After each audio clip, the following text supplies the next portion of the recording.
సంవత్సరాల తరబడి ఎన్ని మందులు వాడినా మీ మోకాల నొప్పులు తగ్గట్లేదా? ప్రాణ పెయిన్ క్లినిక్ లో అత్యాధునిక చికిత్స. చంద్రబాబు నాయుడు ముఖ్యమంత్రిగా బాధ్యతలు స్వీకరించిన తర్వాత అధికారులను ఉరుకులు పరుగులు పెట్టిస్తున్నారు. గత ప్రభుత్వంలో నిస్తేజంగా ఉన్న పరిపాలనను పరిగెత్తించడమే తన లక్ష్యమని సీఎం చంద్రబాబు ఇప్పటికే ప్రకటించారు. అందులో భాగంగా పేదలకు ఇవ్వాల్సిన టిడ్కో ఇళ్లపై ఆయన దృష్టి సారించారు. నిర్మాణం పూర్తి చేసుకుని లబ్ధిదారులకు అందించే దశలో కొన్నుండగా చిన్న చిన్న పనులు చేస్తే సంపూర్ణంగా పూర్తయ్యే దశలో మరికొన్ని ఇళ్లున్నాయి. ఇక 2014-19 మధ్య కాలంలో దాదాపుగా పూర్తయిన ఇళ్లను వైసీపీ అధికారంలోకి వచ్చిన తర్వాత లబ్ధిదారులకు ఇవ్వకుండా నిలిపేసినట్లుగా సమాచారం. తాజాగా అధికారం దక్కించుకున్న కూటమి టిడ్కో ఇళ్లపై హడ్కోతో చర్చించింది.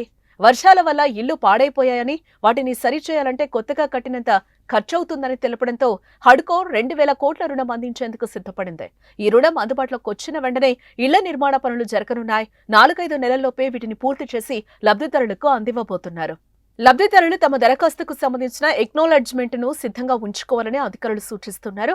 కొత్త ప్రభుత్వం ఏమైనా మార్గదర్శకాలు రూపొందిస్తుందా అనే విషయాన్ని తెలుసుకుని వీరంతా తమ తమ పరిధిలోని ప్రభుత్వ కార్యాలయాలను సంప్రదించాలని చెప్తున్నారు. రాష్ట్ర వ్యాప్తంగా 1.17 లక్షల ఇళ్ల నిర్మించాల్సింది. దీనికి 5,000 కోట్లు అవసరమవుతుందని అంచనా. ప్రస్తుత ప్రభుత్వం దగ్గర 1,300 కోట్లున్నాయి.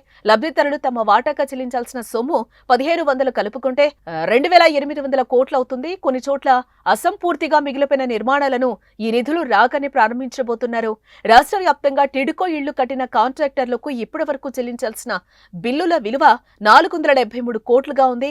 వాటిని చెల్లించి వీలునంత త్వరగా టిడ్కో ఇళ్లు పూర్తి చేయాలని అధికారులకు చంద్రబాబు ఆదేశాలు జారీ చేసినట్లుగా తెలుస్తోంది. సుమన్ టీవీలో మీ పర్సనల్ అండ్ బిజినెస్ ప్రమోషన్స్ కోసం కింది నెంబర్కి కాంటాక్ట్ చేయండి.